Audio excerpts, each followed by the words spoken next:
Without further ado, I'm Evangelos Angelatos and this is the Mooring Line. If you haven't done so, please hit the subscribe or follow button. It helps the show grow, brings in the guests you're going to hear from and allows us to keep improving the production. Thank you.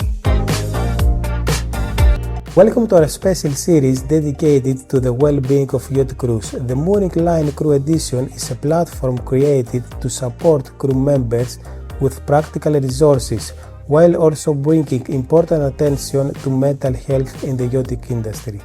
Today we are joined by Mrs Sofia Rizou, Director of Client Success and Mental Health Services at Maritime Healthcare Group, MHG. Hi everyone, thank you so much for having me. I am Sofia Rizou from Maritime Healthcare Group, and today we are diving into a topic that's often overlooked but deeply important: the well-being of crew members who live and work aboard yachts. This topic is very close to my heart. Having worked with seafarers and yacht crew for years, I've seen firsthand how demanding this lifestyle can be. Crew are often expected to perform at their best around the clock, with little time to rest, reflect, or even catch their breath. When we talk about crew well-being, we're talking about more than just physical health. It's about mental clarity, emotional resilience, and most of all, feeling supported, not just managed. Well-being is how crew feel about their work, their environment, and themselves. It's about having the mental, emotional, and physical resources to navigate the pressures of life at sea. While yachting often looks glamorous from the outside, the reality for crew members can be very different. In this episode, we'll take a closer look at what well-being really means at sea, what challenges crew face, and why supporting them is not just the right thing to do, but the smart thing too. So, why this conversation matters? Let's start with the facts.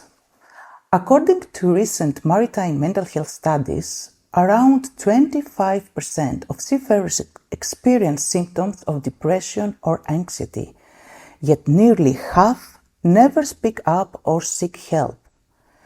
The reasons are complex: isolation, the pressure to perform, long hours, limited privacy, and of course, being far from family and social support. These are often invisible stressors, but their impact is very real. Our goal today is to go beyond the uniform. That means taking a deeper look at what crew members may be feeling behind their professional smiles and polished service. Through two fictionalized but very realistic stories, we'll explore how conditions like anxiety and burnout can appear on board, and we'll share some practical tips for both crew and leadership on how to better support mental well-being. Let's begin with the story of Emma. Emma is the 22-year-old junior student in her first season. She is energetic and hardworking, but she's also constantly anxious, afraid of making mistakes, worried she let the team down, and struggling to sleep at night. Her mind races with what-ifs, and no matter how well she performs, she never feels it's enough. One evening, after a long day of back-to-back charters, Emma breaks down in the laundry room. Her chief stew, noticing something isn't quite right, checks in with her, and Emma finally opens up. This moment of connection makes a huge difference. It doesn't solve everything overnight, but it opens the door to support and understanding. Emma is experiencing anxiety, a natural and common human response to stress, especially in high-pressure environments like yachts. What is anxiety?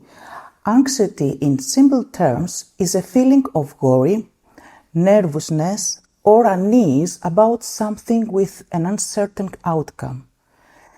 It often comes with physical symptoms like increased heart rate, tension, and trouble sleeping. What anxiety can look like on board? It can look like constant worry or overthinking, trouble concentrating or sleeping, physical signs like a racing heart or shaky hands, irritability or feeling on edge, fear of asking questions or speaking up. Talking about it helps.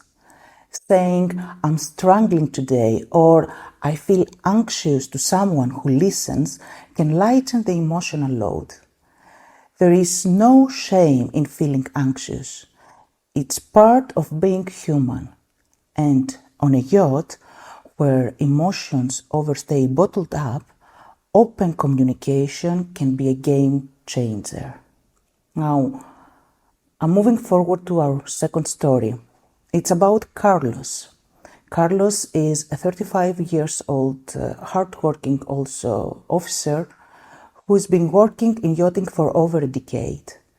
He is a highly respected chief officer, known for getting things done and pushing through tough days without complaint. But over the past few months, things have started to shift.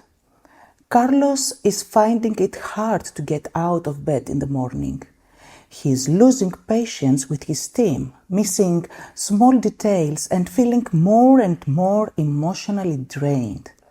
He used to love his job, but now it just feels heavy. Then one day, Carlos misses an important safety check. It's unlike him. That's when he realizes something's wrong. Hopefully, with the captain's support, he takes some time off and begins speaking to a counselor. Carlos is experiencing burnout and emotional fatigue. What is burnout? Burnout, according to the World Health Organization, is a syndrome caused by chronic workplace stress that hasn't been successfully managed. And it has three main components: exhaustion, feeling completely drained physically and mentally; cynicism or detachment, like developing a negative or distant attitude toward work and people; and third, reduced performance, feeling ineffective or doubting your abilities. Closely tied to burnout is emotional exhaustion. That sense of being emotionally done, like there's nothing left to give even if you want to. What burnout might look like on board: emotional numbness or detachment, irritability, snapping at others, withdrawal from social interaction, forgetfulness and mistakes, and loss of pride or motivation in work. These signs aren't always obvious, especially in someone like Carlos, who's used to be the strong one. That's why leadership awareness is so important. A private check-in, a short break, or even simply noticing changes in behavior can make all the difference. Burnout isn't just a personal issue. It impacts the entire team. Studies show that crew members suffering from depression or high stress are twice as likely to be involved in onboard accidents. This is why supporting mental health is a matter of safety and not just well-being. Good mental health is a shared responsibility. It takes small, consistent efforts from both crew and leadership to build a healthier onboard culture. I will give you tips, and I will start with crew. So please, crew, create daily routines. A quick morning stretch, or listening to music, or writing a journal. Keep moving. Even 20 minutes of exercises releases endorphins that reduce stress. Connect. Practice mindfulness. Prioritize rest. Use downtime to recharge, not scroll endlessly. Even short naps or quiet time can make a difference. Ask for help. Just like you'd see a doctor for a physical injury, reach out if you're struggling emotionally. For leadership, I would suggest to foster an open culture. Talk about mental health. Normalize it. Lead by example by sharing how you manage stress. Observe and engage. Ensure adequate rest. Respect work rest regulations. Rotate shifts when possible to avoid burnout. Share resources. Make sure crew know about available helplines, teleconsulting or training programs. And encourage healthy outlets, from crew fitness challenges to movie nights or small group activities. And lead with fairness and empathy. Consistency and approachability build trust.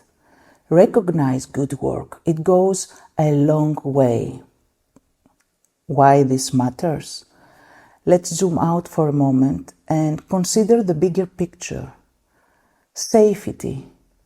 Fatigue and emotional distress directly impact performance and increase risk. Retention. Crew who feel unsupported are more likely to leave, and recruiting and training new staff is costly. Reputation. Word spreads. Yachts known for positive crew culture attract the best talent. And regulations. New standards are paying closer attention to well-being. As we wrap up, I want to leave you with this. Crew well-being is not a soft skill or an afterthought. It's foundational. Behind every uniform is a person who deserves support, respect, and care. A healthy crew is a safe, loyal, and high-performing crew. And supporting well-being doesn't require a huge budget. It starts with awareness, empathy, and making space for real conversation. As leaders and professionals in the industry, we have a duty to protect our crew, not just physically, but emotionally too. When we do that, we raise the standard for everyone on board and across the industry as a whole. Thank you very much for being part of this conversation, and thank you for caring enough to listen and to learn. Don't forget to like and subscribe. If you enjoy the show, please hit the follow button. It's a small way to help us get the show off the ground. Thanks for listening.